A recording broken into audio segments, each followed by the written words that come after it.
fabrication, which was the people that make clothes. They used to make pants.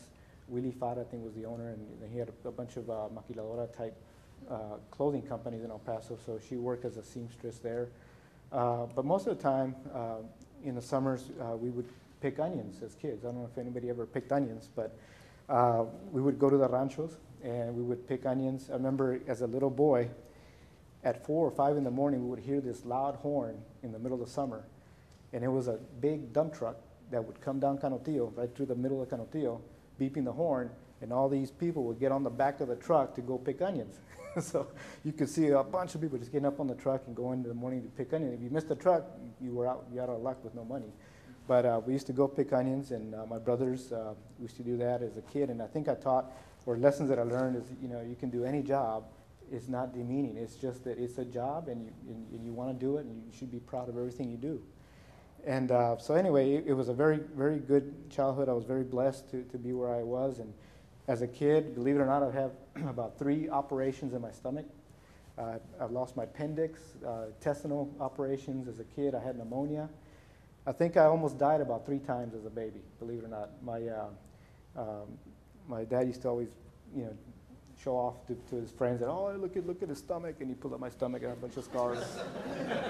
He was proud of that. I don't know why, but so I was showing off my scars to all of Canotillo. But at that time, a family with 12 kids, one of them goes, well, you got 11 others to cover. So it was one of those things that we didn't have a family doctor, we didn't have a pediatrician. If you got sick, you had to wait till you were almost dying to go to the hospital. So we used to go to El Paso, and luckily I made it.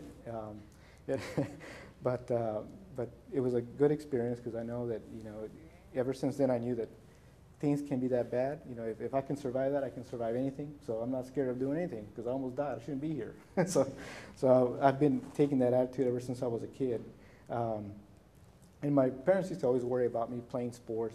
Don't play sports, you're going to hit your stomach and you're going to, get hurt or whatever. And so I was always the kind of kid that, why not? I want to play sports. Everything they would tell me not to do, I wanted to do, as a kid. So I always wanted to be a sports. So I try to play sports as much as I can. And when I was in junior high, I wanted to play football, and I wanted to run track, because one of my older brothers wanted to play football and run track. So he wanted me to come up and do the same thing, and I wanted to do that too. And the only way I could play football is if you had parental signature to play football. Well, my brother Rene signed my dad's name so I could play football.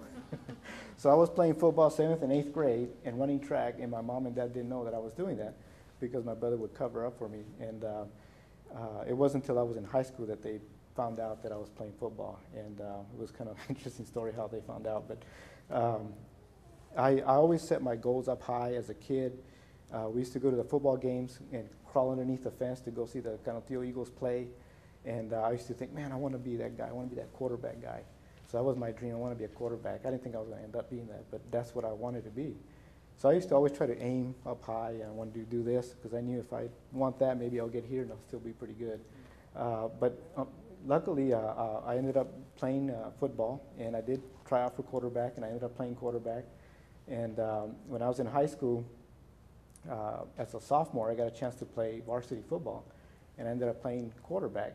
And the first game that I played as a sophomore in varsity, I scored about 4 touchdowns.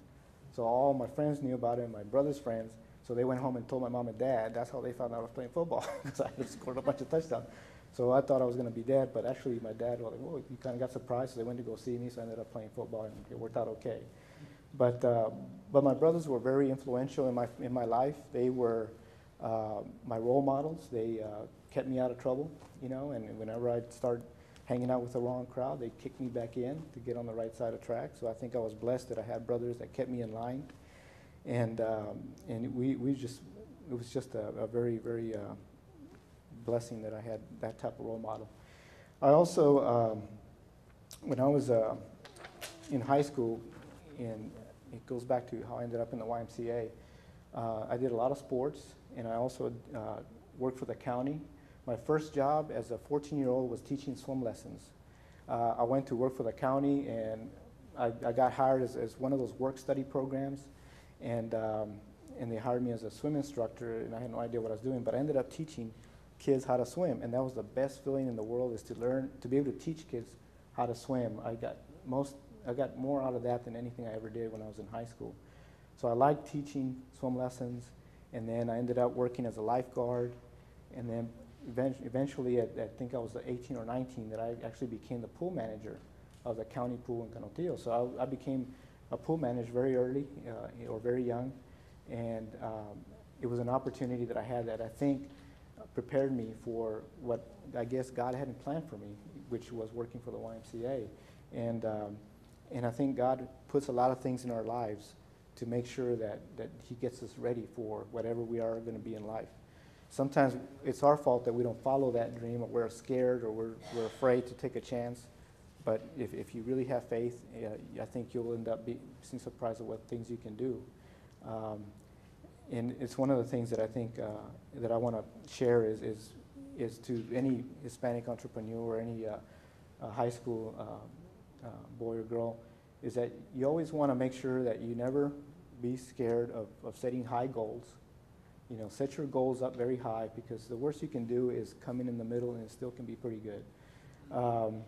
You always don't want to be afraid to take a chance. You know, one of the things that I used to remember is that when I was first started with the Y, I thought to myself, man, I'm never going to be that executive director guy. You know, I have no idea what he does, and I'm never going to be that guy.